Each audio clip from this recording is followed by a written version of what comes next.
Israel, seu nome fosse conhecido. Mas Israel perde esse propósito, Israel sai do caminho. E quando Israel sai do caminho, na época de Salomão, quando Salomão se desvia do Senhor, Deus resolve dividir o reino de Israel em duas partes: reino sul e reino norte. O reino sul vai ficar com a tribo de Judá e o reino norte com o restante da tribo de Israel. Mas Deus não divide o reino na época de Salomão. Deus vai dividir o reino quando o reino passa para as mãos do filho de Salomão. Então o reino é dividido: reino sul e reino norte. Amém? O reino sul, é nesse reino sul que esse fato aqui vai acontecer, o fato de Naamã, tá? Mas os reis de Israel, que é o reino sul, eles se desviam do caminho do Senhor, praticando tudo como tipo de coisas ruins, idolatria, sacrifício a Deus. Até os próprios filhos eram sacrificados aos deuses. Então Deus entrega o povo nas mãos dos seus inimigos. E um dos seus inimigos é a Síria. E Naamã, como diz aqui no capítulo 5, no versículo 1, chefe do exército do rei da Síria, era um grande homem diante do seu Senhor e de muito respeito, porque por ele o Senhor, esse Senhor aqui é Deus, não é o Senhor rei da Síria, é Deus. O Senhor dera livramento aos sírios. Quem entregou o povo de Israel na mão dos sírios foi Deus, por causa do pecado de Israel. E em uma dessas invasões sírias a Israel, uma menina escravizada, uma menina israelita, porque quando os inimigos invadiam o país, eles pegavam o despojo daquele país e escravizavam o povo. Então uma criança, uma menina, ela foi escravizada nessa época. Irmãos, Deus faz coisas tremendas, irmãos. Às vezes você está num lugar que você não quer estar, e aquela criança foi tirada do seu lado, da sua família, da sua casa, para estar num lugar que ela não queria estar. Porque Naamã era um homem grande, forte, poderoso, um herói de guerra, mas era leproso. Mas ali está uma menina israelita, escravizada, tirada da sua casa, e essa menina tem algo para dar para aquele menino. E aquela menina, durante muito tempo ali escravizada, de repente ela fala para a sua senhora, porque ela foi ali levada para trabalhar para a senhora, para aquela mulher, para a esposa de Naamã: quem dera que o meu Senhor estivesse diante do profeta de Israel. Aquela senhora vai e fala para Naamã: olha, tem um profeta de Israel que é poderoso. Diz que Deus de Israel usa aquele homem poderosamente. Poxa, há uma esperança. O cara está leproso, está com uma lepra, uma doença incurável. E aquele homem comunica ao rei da Síria, e o rei da Síria escreve uma carta ao rei de Israel. Assim que chegar o portador dessa carta, eu quero que ele seja curado da lepra. O rei de Israel naquela época era Jorão. Jorão era filho do rei Acabe. O rei Acabe foi um dos piores reis de Israel. Eu acho que você já ouviu a história do rei Acabe. O rei Acabe casou com Jezabel, que era uma meretriz, uma mulher idólatra, que adorava um Deus chamado Baal. Amém? E aquele homem era terrível. E Jorão seguia o mesmo caminho do pai. Ele não adorava ao Senhor. Era um homem que adorava a outros deuses, mas menos a Deus. Mas na Síria, escravizada, estava uma menina que conhecia o Senhor. Quando aquele soldado, quando aquele general de guerra chega diante do rei de Israel, levando a carta, o rei de Israel lê a carta e ele chega com presentes, com vários presentes. O que o rei de Israel faz? Sou eu acaso Deus para curar esse homem de lepra? O rei não entendeu a carta não era para ele curar, era para ele enviar aquele homem até Eliseu, porque Eliseu era um homem de Deus para curar aquele homem, usado por Deus para curar aquele homem. Amém? Vocês estão entendendo? Amém. Então, quando aquele homem general chega diante do rei, o rei de Israel rasga as vestes em sinal de protesto. Não, ele está arrumando um pretexto para fazer guerra contra mim. Quem fica sabendo disso? O profeta, um homem de Deus. manda avisar ao rei que há profeta em Israel. Traga Naamã aqui. Irmãos, Deus enviou aquela menina na casa de Naamã, porque Deus queria curar não só a lepra física de Naamã, Deus queria curar a lepra espiritual. E Deus vai mostrar para Naamã o jeito que ele tem que chegar diante de Deus. Naamã vai na casa do profeta, Naamã vai cheio de presente, cheio de pompa. Eu sou o rei, não, sou o general, tenho poder, tenho autoridade. O que Naamã tinha na cabeça? Vou chegar lá, ele vai vir me encontrar, sou um general, vai sair da casa dele, vai conversar comigo, vai colocar a mão sobre mim, eu vou ficar curado. Não. Elias vai ensinar para ele que com Deus é diferente. Com Deus, irmãos, você não faz o que você quer, você faz o que Ele quer. Aleluia. O general chega diante da casa de Eliseu já sabendo, manda Geazi falar com ele. Vai lá, fala para ele mergulhar 7 vezes no Rio Jordão, ele vai ficar curado. Imagine, irmãos, o general, cara poderoso, herói de guerra, cara com o status que tinha, e Eliseu lá na casinha dele, humilde, um simples profeta, mas um profeta poderoso do Senhor, o homem de Deus, irmãos. Fala com ele lá, avisa para ele, vai lá mergulhar 7 vezes no Rio Jordão, que você vai ficar curado da lepra. O que ele fez, irmãos? Poxa, peraí, eu achei que ele ia sair da casa dele, botar a mão na minha cabeça e eu ia sair daqui curado, ia dar presente para ele ir embora. Mas Deus, irmãos, Deus é tão bom que Ele cercou Naamã com gente boa. É tão bom quando você está cercado com gente que te dá conselho correto, né, irmãos? O que Naamã fez? Não, vou embora, não quero, vou embora. Esse homem pensei que ele ia me curar, eu pensei que ele ia colocar a mão na minha cabeça. Aí os amigos dele, os acompanhantes dele, os servos dele falam com ele: peraí, Naamã, se ele te mandasse você fazer alguma coisa difícil, você não ia fazer? Eu ia. Que custa? Mergulha lá nesse rio, meu filho. Vai lá, quem sabe você vai ficar curado. Irmãos, por que Deus mandou Naamã mergulhar 7 vezes no Rio Jordão, irmãos? O profeta tinha poder de Deus, não poder dele mesmo, mas de Deus, para colocar a mão nele e ser curado. Amém. Sim. Esse profeta, irmãos, havia ressuscitado antes de uma criança que havia morrido. Esse profeta, irmãos, havia amaldiçoado o rapaz que estava zombando dele. 2 onças saíram do meio do mato e matou os jovens que estavam com má intenção com o profeta. Esse profeta, irmãos, alguns discípulos dos profetas comeram uma comida envenenada. Esse profeta jogou farinha na comida e os jovens ficaram curados. Esse profeta era um homem de Deus. O profeta Eliseu, ele era servo do profeta Elias. Ele havia sido ungido profeta pelo profeta Elias.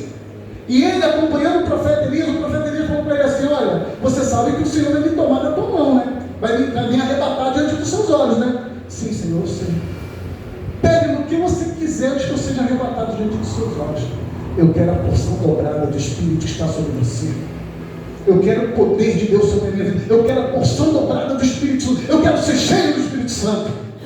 Aí Eliseu falou assim: olha, você me pediu coisa muito difícil, mas se você me ver sendo arrebatado, vai acontecer. Naquele momento, carroça de fogo, cavalo de fogo veio em cima de Elias. Elias foi arrebatado na frente dele, em volta de um moinho, e foi levado, irmãos. E naquela mesma hora, a capa de Elias cai. E quando a capa de Elias cai, ele coloca a capa de Elias, o Espírito Santo vem sobre ele, irmãos.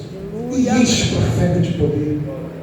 E quando ele vai atravessar o Rio Jordão, ele joga a capa do profeta e fala: onde está o Deus de Elias?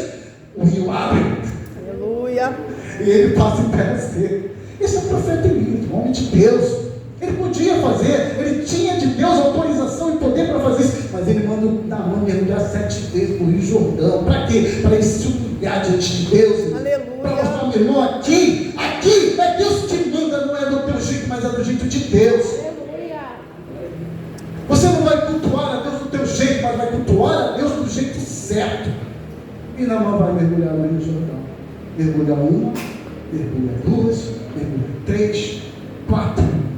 A lepra não saiu. Mergulha 5 e nada. Mergulha 6 e nada. Mergulha 7. Quando ele levanta, ele está totalmente purificado da lepra. Mas não somente da lepra física, mas da lepra espiritual. Porque Deus não queria somente curar o corpo, mas Deus queria curar a alma de Naamã. O que para Deus era mais importante. Mais importante para Deus não é a tua cura física, mas é a cura da tua alma, é a cura do teu espírito, é a tua salvação. E foi o que Deus fez com Naamã. E quando Naamã volta para o profeta, totalmente transformado, mudado, e ele deixa essa palavra, irmãos, que, meu Deus do céu, para mim, acho que é a maior passagem que tem, quando ele diz, nessa passagem de Naamã, não é a cura da lepra dele, mas é quando ele diz aqui para o profeta. Então ele trouxe no versículo 25,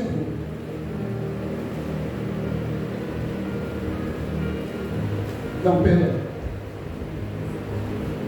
aqui é quando o Gési pega a lepra, no caso. Ele diz aqui no versículo 17 em diante: disse Naamã, se não queres, ele ofereceu presente ao profeta, o profeta não aceita, porque a cura é de graça, o milagre é de graça, a glória é para Deus. Aleluia. Por que o profeta não aceita o presente, irmãos? Porque a glória é para Deus. Foi Deus que fez o milagre, não foi um homem. O profeta não aceita o presente por causa disso, porque a glória é para Deus. A glória é de Deus, é dele. Amém?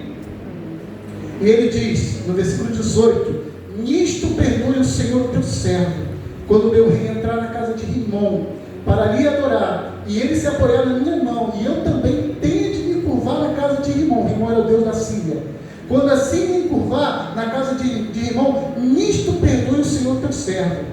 E ele disse: vai em paz.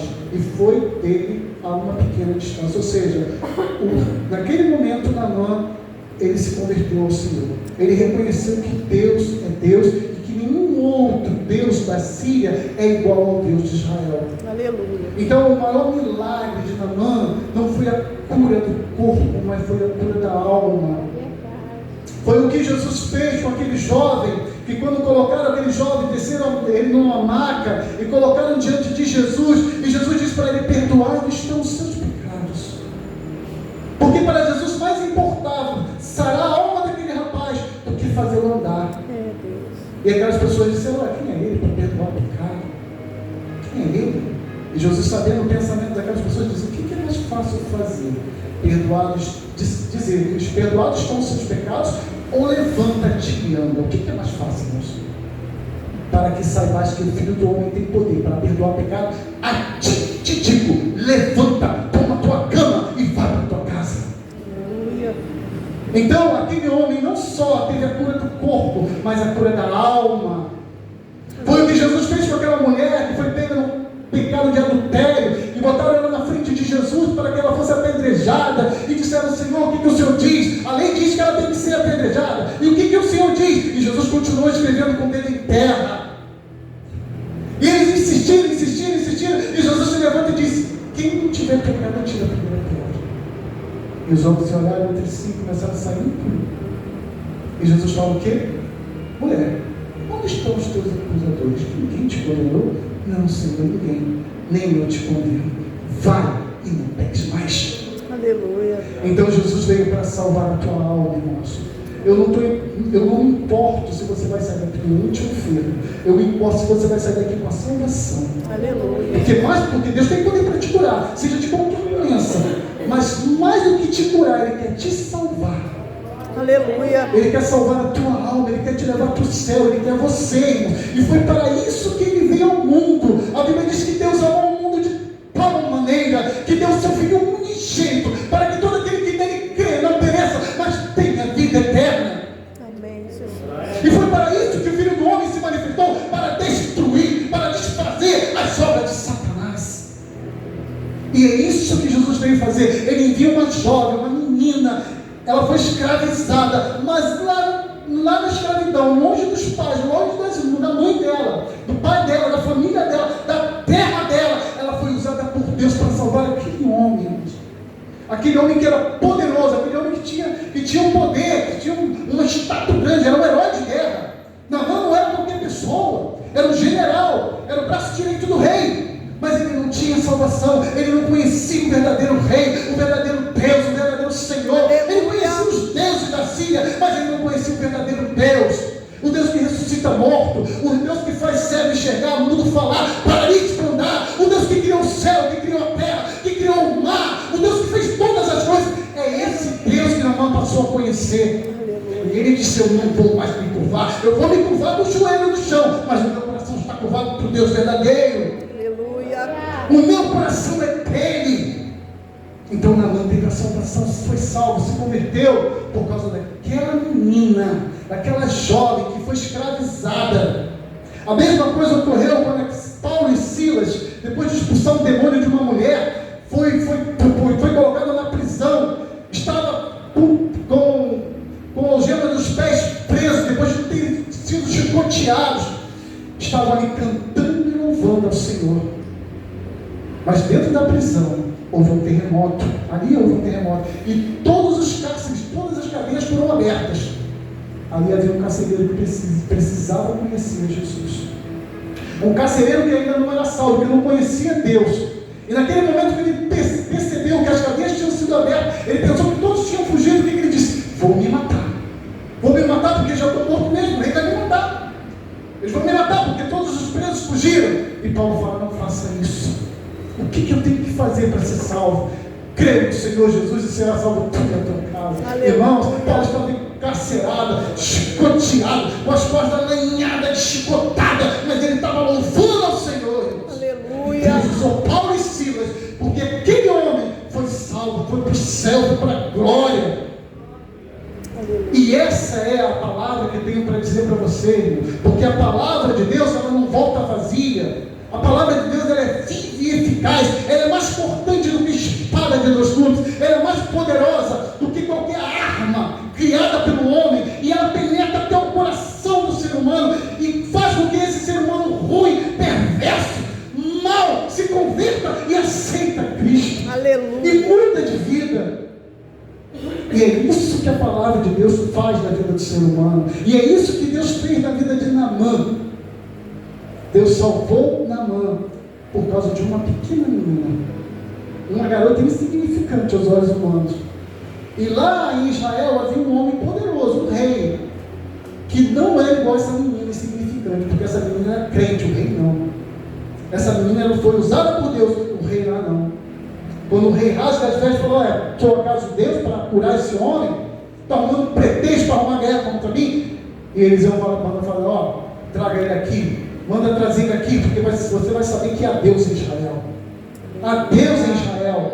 Mesmo Jorão tendo visto que o profeta Elias fez com os profetas de Baal, que fez fogo cair do céu, mesmo Jorão vendo todos os milagres que aconteceu com Elias e com Eliseu, o próprio Eliseu, os milagres que Eliseu fez no nome do Senhor, Jorão mesmo assim não se converteu. Mas aquela escrava, menina, criança, deu uma lição ao rei Jorão e mostrou que Deus é Deus. Amém? Eu termino aqui, eu agradeço a oportunidade. Eu chamo que vocês ficassem de pé, eu gostaria de fazer uma oração.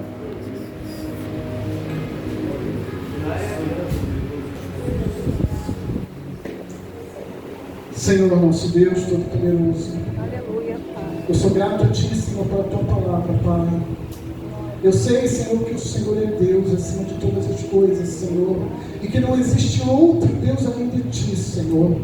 Que a Sua palavra, Senhor, simples, mas eficaz, Senhor, possa entrar no coração de cada pessoa que se encontra, Senhor. Se essa pessoa entrou aqui amargurada, triste, abatida, Senhor, ou até mesmo não se converteu, não conheceu o Senhor ainda, Senhor, peço a Ti, Senhor, se revela a essa pessoa, Senhor.